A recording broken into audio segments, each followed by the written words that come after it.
Welcome to MegaBucks Radio. Conversations with successful entrepreneurs, sharing their tips and strategies for success. Real-world ideas that can put MegaBucks in your bank account. Here's your host, Nina Hershberger.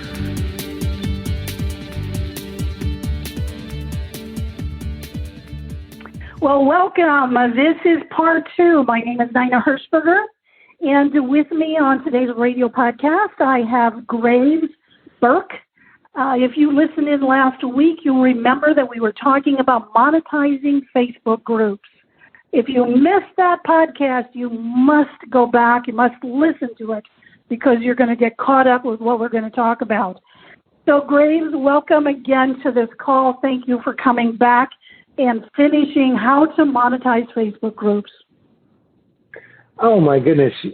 Thank you so much for having me. Part 1 was a blast. That was so much fun. So it's really wonderful to come back and get to talk about kind of the next part of the puzzle with this, which is really getting into the monetization side. So last week was all about the getting prepped and your stance and how you need to show up and how to start doing some of the work to get the results. And this week I'm really excited because we're going to dive into how to really solve the problem for the group admin and solving their problem profitably for everybody involved. Okay, so just to summarize, I talked about having a passion now during the pandemic about tablescaping. That's setting a table with different china, different dishes, all sorts of things. By the way, Grace, you don't know this, but I have 18 sets of silverware, flatware. Now, some of them only have 4 place settings, and they don't take a lot of room. So I do have a lot of those. But last week, you talked about ways to find groups. Start with your own passion. In my case, I loved tablescaping. You might be a fisher person. You might be a quilter. You may be a magician, like he had a passion when he was growing up. So find open groups, not closed groups, not private groups, but open groups, and do some searching. And you talked about how to find out what their problems are through Facebook, through Google, through asking friends, and searching on Amazon. So we're not going to go back through that. If you missed it, you got to go back. You got to listen to it. Okay, so start. We now have our group. We now know what our problems are. What do we do next? Yeah, so there's another problem, and we hinted at it last week, right? It's the other side of the same coin. So last week we talked about the group members' problems and finding those and solving those. There's another huge problem that's glaring that nobody talks about. And that's the problem that the group owner, or as Facebook calls them, the admin, the administrator, has. Here's this poor little admin who started a group, and the group got a bunch of traction. And now here's this thing that's starting to take over their life, where they're having to add people and moderate posts and kick out people that are spammers and kick out people that are trying to sell, stuff on their on Alibaba or their Shopify stores, and they're trying to maintain this group for their members, and they're running themselves ragged, and most of them haven't figured out how to make any money at this. And what ends up happening is a group will go about 6 months, 12 months, and if they haven't figured out how to make money and the group's caught on, they get exhausted. And they start asking people for help to moderate and all this. And the group is doing great, but they're not making any money. And I understand how a lot of people that are very passionate about something also want to give back to the community. They want to make an impact. And I think that's fantastic. I just find it really hard to focus on making an impact if you're wondering how you're going to feed your family or how you're going to pay your mortgage or something like that. And I think if you're providing a really good community for people, that you should be able to make some money so that you can invest back into the community more.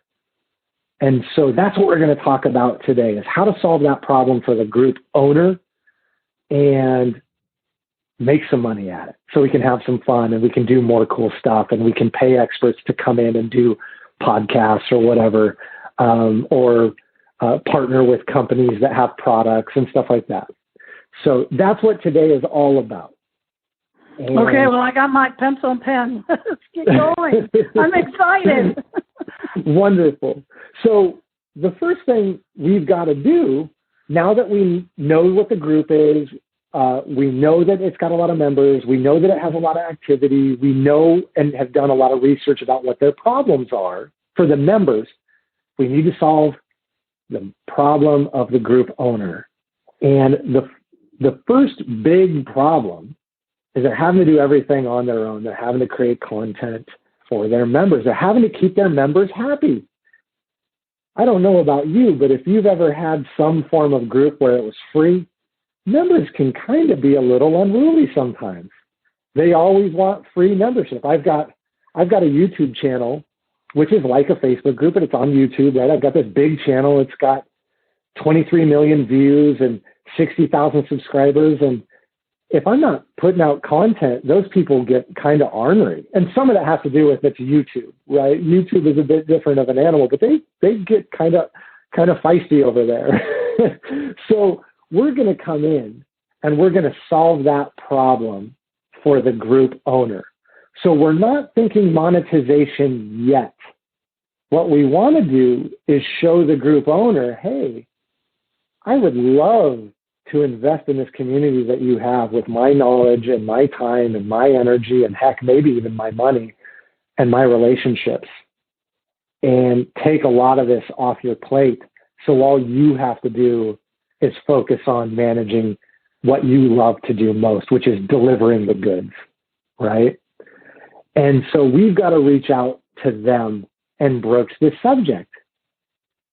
The biggest problem I see is people think what the group owner wants is money, and it's not.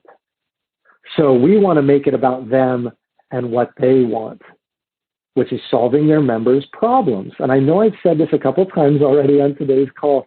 The reason for that is because it's so important. Don't make it about making money. Don't make it about selling product yet. Make it about making their members happy. And so we're going to reach out to them. The other mistake oftentimes people make when reaching out to these group owners is they make it about themselves. I can help you make money, or I can help you make your members happy. We don't want to start there yet, because that makes it all about us. And we want to make it all about the group owner. So the framework is this. It's 4 things. All we need to do, because we're just trying to start a conversation. So the framework, and then we'll dig into how to do it, and I'll even give you a template. The framework is compliment them. That's number 1. Step 1, compliment them. Step 2, ask them a question so that elicits a response. Step 3, the way we're going to frame it is asking for their advice. Who doesn't love to give their advice about something? They get to feel like the hero and the expert and helping you out. And in reality, we're going to frame it about solving a problem for their members. And then step 4 is simply asking a very soft question. Would it make sense for us to chat? That's it. And it's going to be in a series of messages. So the first message is that compliment and asking them a question. So it's step 1 and 2, but it happens in one message. And so you do a little bit of research, you find out who the admin is, and you message them on Facebook. I find Facebook Messenger is insanely beneficial to use for this, rather than trying to find out if they have a website and an email and it getting lost in a spam folder. Just shoot them a message. And the first thing we want to do is compliment them. The reason why is because most people that cold message somebody dump a bunch of information and then expect a response back. And it's like, ugh, it just reeks of kind of spamminess. So what we want to say is, hey Nina, who's the admin for the tablescaping group? It's May. May. So we might reach out and say, hey May, holy cow, I've looked around Facebook and it looks like you have the #1 Facebook group for people that are interested in tablescaping. That's amazing. When did you start it? And that's it. We pay May a very lovely compliment, and then we ask her a very simple question that she can answer. That's step 1 and 2 of our framework. Does that make sense? Makes perfect sense, yes. Wonderful. So the whole purpose of this is just to break momentum. Right now, there's no relationship, and so everything is very stagnant. All we're trying to do is get a tiniest little bit of movement going to change it from potential energy into actual kinetic energy. If you remember your high school physics, right? We're just trying to get some movement. So she might respond. I'm assuming May is a woman. She might respond with, oh, I started the group in 2019 or 2020, or she might say 2018 or something like that. So in my little example that I have written up here for us to kind of work off of, I had them responding in 2018. By the way, real quick, let me interject. You might see in Facebook, sometimes it'll tell you like when the group was started. Ask the question anyway, even if you know the answer, because it gives May, we've just paid her this lovely compliment, and it gives her a way to start back. If we fill it in, it looks like you started this in 2018, there's nothing for her to grab onto. There's no handle there. So we want to ask her, if you know the answer, ask the question anyway. It's okay. So she comes back and she says, thank you, 2018. Now we might respond with, wow, in a world where most Facebook groups are here today and gone tomorrow, that's a really big feat to have one that's lasted since 2018. Right? We're paying a compliment to her answer. So it's kind of like that idea when somebody has an objection, you acknowledge the objection from sales, right? We want to acknowledge the fact that she was kind enough to respond. And so we also compliment her around that. Wow, 2018, you've been around for 2 years. That's fantastic. No wonder you're #1. In a world where Facebook groups come and go, that's an amazing feat.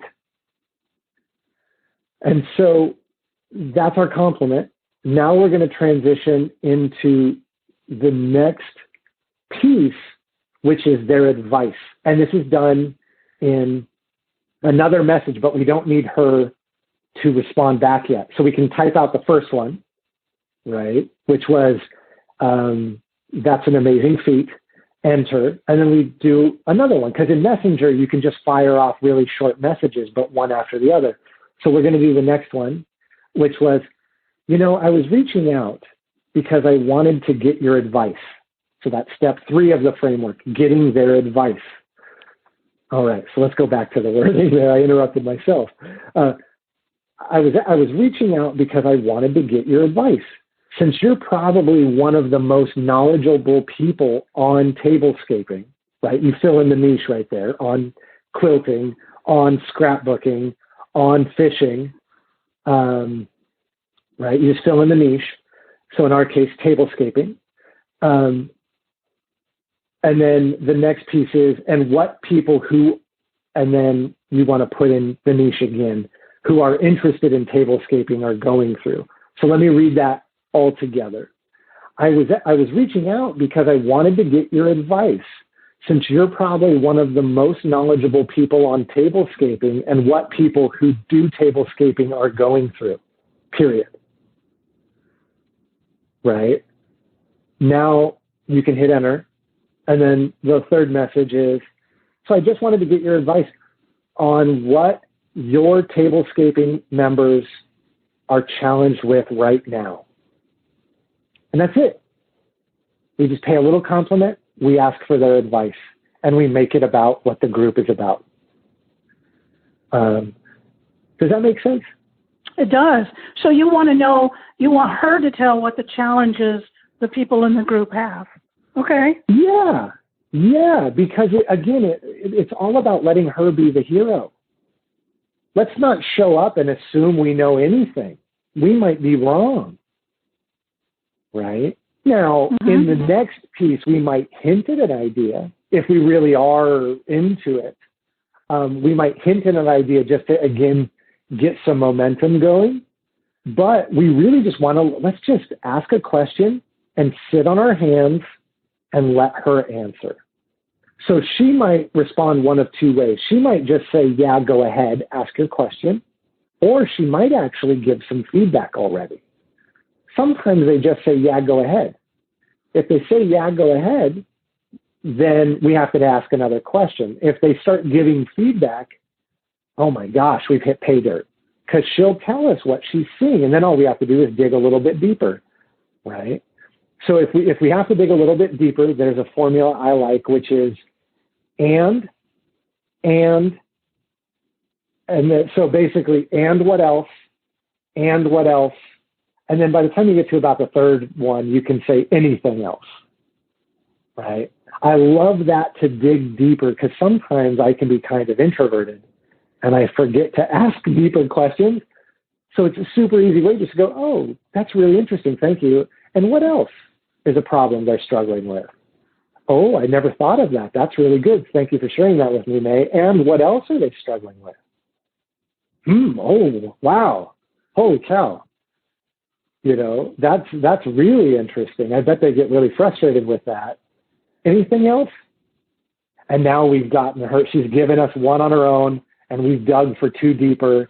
And when we get to the anything else, she might give us one more, or that's a really nice way for us to let her off the hook, where she doesn't have to feel like we're just picking her brain, because nobody likes their brain being picked. Everybody loves giving advice. Yeah, you don't want to be interrogating her, right? No, not at all. Not at all. So that's if she offers up advice at the beginning. If she doesn't, then we might have to dig into the research we've already done. And here's a really nice way to do that. May, do you find your tablescaping members struggle with blank problem? Whatever the problem might be. You and I chatted about this a little bit earlier, and one of the problems people have is finding a specific pattern, because these patterns sell out and they're very exclusive sometimes depending on the pattern. So we might lead a little bit, but not much. Let's let May be the hero, right? So if she says, go ahead, ask your question, you know, I'd love to give you my advice. Do you find your niche peeps struggle with problem, right? So in our case, do you find your tablescaping members or people struggle with finding certain patterns? Question mark. And then in the same sentence, or what things do you find they are struggling with?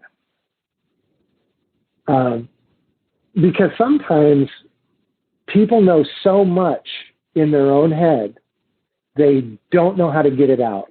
And so we're just giving her an angle to say yes or no to, right? So I used to do a bunch of consulting in the dog training space. And I remember it vividly. I was doing a live event. We were in Sedona, back when you could do live events in person.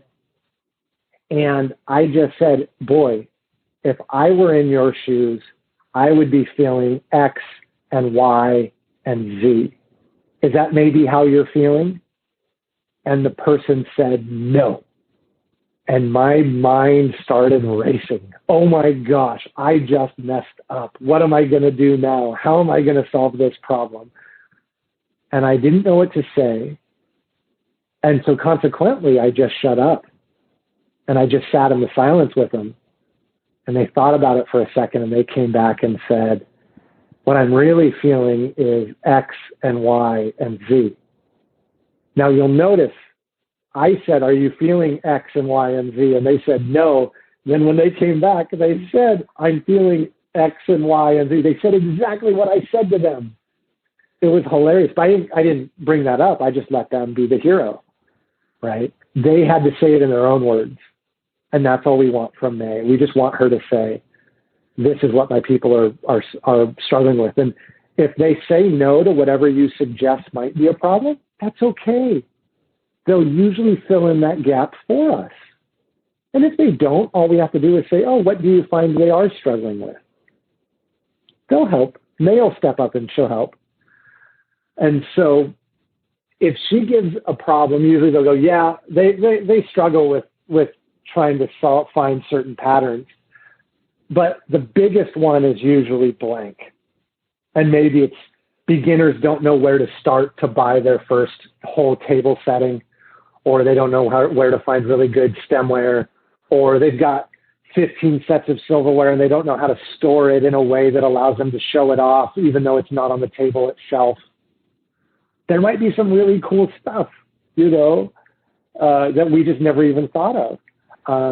We get a lot of people that come in. I'm making this up, by the way. We get a lot of new people that come in and they've inherited a really beautiful china set from grandma or mom when mom passed away, and they really want to put it to use. They don't want it to just sit collecting dust in a box somewhere. And so they want to learn the fundamentals of tablescaping, and we're not really about that in the group or something like that, right? She'll tell us. And all we have to do is listen and let the light bulbs come on. So I just want to check in and make sure. Does that make sense? Are we still doing good?